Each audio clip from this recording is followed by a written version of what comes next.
Hello and welcome. I am Professor C. Jerry Nelson at the University of Missouri in Columbia, Missouri in the United States. I have visited South Korea several times, sparking my interest in Asia that has spread to China, Thailand, and Vietnam, as well as Africa. I have received professional recognitions, but my best reward is to see people around the world with enough food and other resources to live happy and meaningful lives. Like a good seed, people without hunger raise children that have opportunities for their own future. Seeds play an important role since they serve directly as human food and as animal feed.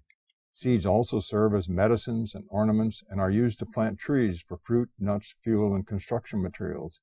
Seeds can be stored for later use, which allowed agriculture to develop. I hope the museum helps you appreciate the diverse roles of seeds in your life. So welcome to the digital presentation on Seeds for Life.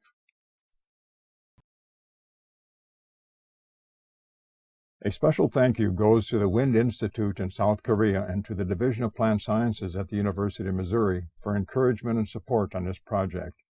It is a joint effort to help others learn about seeds in our world. I hope it also stimulates your interest in seeds, nature, and life. Now, let's begin.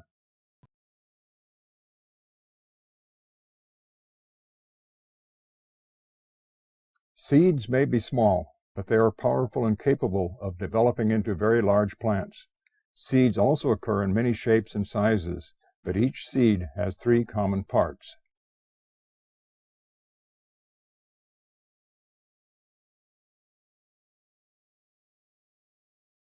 The dissected seed shows a seed coat that protects the white embryo that is a miniature plant with a small root and leaves.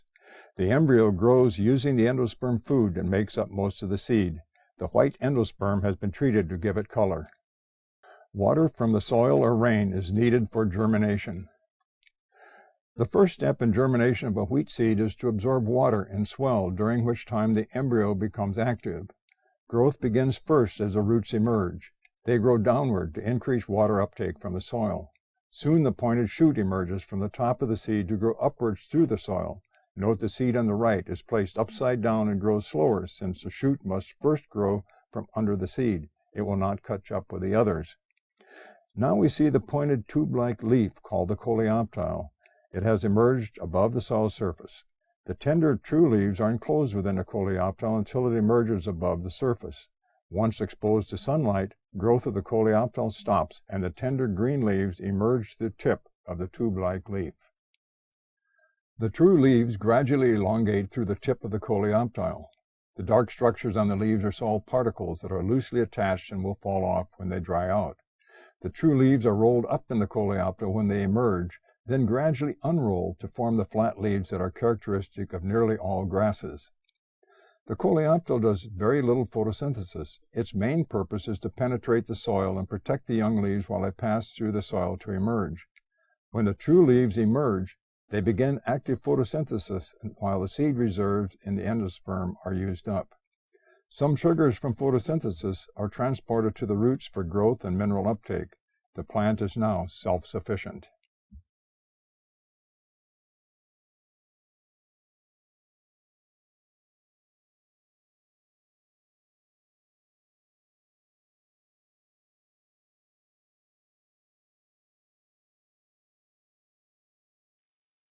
Leaves of grasses emerge sequentially. Later, the apical meristem near soil level forms a spike, which will produce seed. The spike is pushed above the top leaf, where the grains form and grow. The seeds grow first in volume, then accumulate large amounts of starch. Corn grows similar to wheat, except the cob and grains develop on the side of the plant. In contrast, seeds of soybean and most other broadleaf plants germinate by pushing the stem and first leaves above the soil level. Later, the plant produces seed and pods along the stem that dry in the field for harvest.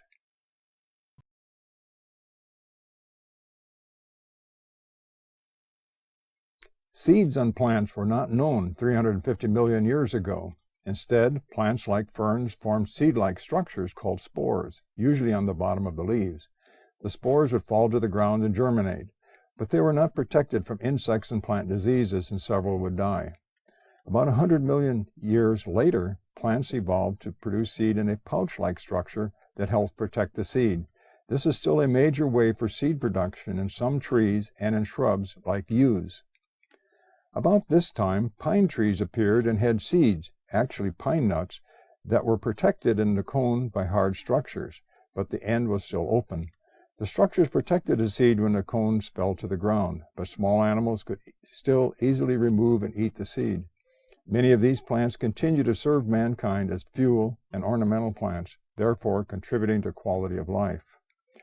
Very slowly, well before man existed, there was development of reproduction through spores to plants with seed partially covered by soft tissue to seed covered partially by hard structures like pine cones. Much later, plants developed the ability to form seeds and structures that completely covered the seed. This allowed better protection against diseases, insects, and animals. Note the location of the 10 seeds in an apple, all protected by the fleshy part we normally eat. Seeds of soybean are protected in a hard pod, similar to peanut. Today, plants with protected seed are dominant and exhibit a wide range of coverings. Many seeds for food need to have the outer parts removed, but not for tomato or apple.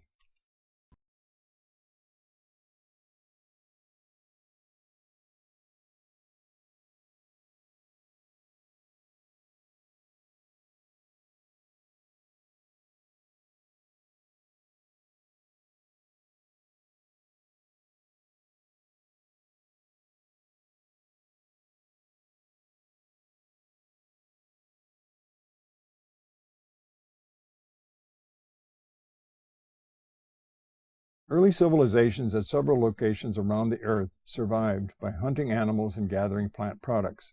The people were nomadic and traveled around to locate grains, leaves, roots, berries, and nuts.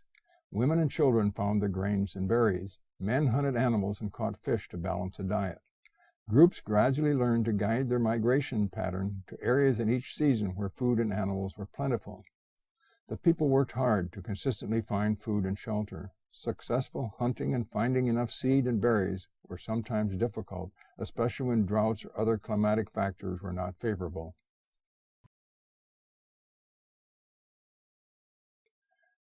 About 12,000 years ago, women began to save seed and planted it along the migration routes, which began the birth of agriculture. Later, permanent villages were established with crops grown in the area. Over the next 2,000 to 3,000 years, animals were domesticated. The people set up governments and social structures. Some were able to work for a salary and develop businesses and trade. With higher yields, fewer people were needed in basic agriculture. Interestingly, civilizations around the world developed with a similar pattern of women domesticating crop plants.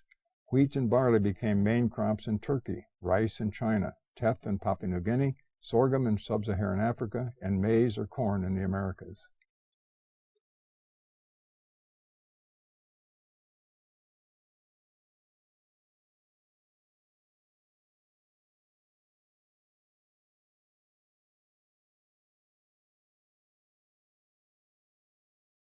By 1000 BC, most civilizations had agriculture based on only a few grain crops. World population began to increase, especially after 1900, again forcing a strong need for food. Seed of domestic crops were consistently larger than their wild relative, which also increased yield. Today, many seeds are used directly as food for humans. Other seeds are processed to give oil and other food products. Some contain starch that provides energy in our diet, while others provide oil and protein. Oils are very high in energy, and protein builds muscle tissue. Fibers from cottonseed are used for clothing and fabrics. Leaves of growing plants produce vitamins and accumulate minerals from the soil. Thus, leaves such as salads are used to balance our nutritional needs. Starch and sugars can be stored in the seed or roots. This means that nearly every plant part can contribute to our diet. Plants are used to produce medicines that are extracted from leaves, stems, roots, and flowers of several plant species.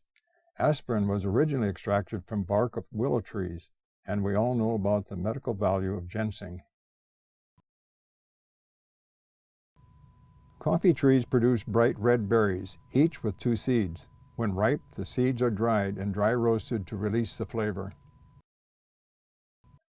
Some seeds grow into trees to produce nuts and fruit.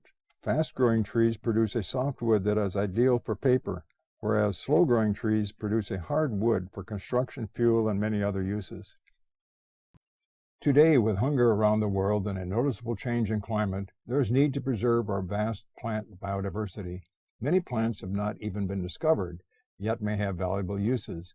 We need to locate and preserve different plants on Earth by storing their seeds.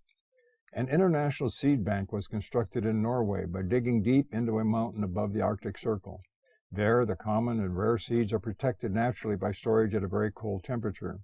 Seeds are also being stored in several countries around the world, including a modern facility called the Agro-Biodiversity Center at the Rural Development Administration in Suwon, South Korea. These banks are storing thousands of different seeds with unknown uses from a wide range of plants. Seeds are available to researchers to investigate potential uses. I hope you realize the uniqueness of plant seeds and how they are used. Human existence began by using a wide range of plants and seeds. Current agriculture uses only a few major plant species, and I hope you are reassured that these valuable plant resources are being preserved for potential uses in the future. No one knows what the future will be, but in many ways, seeds will continue to be the foundation for life.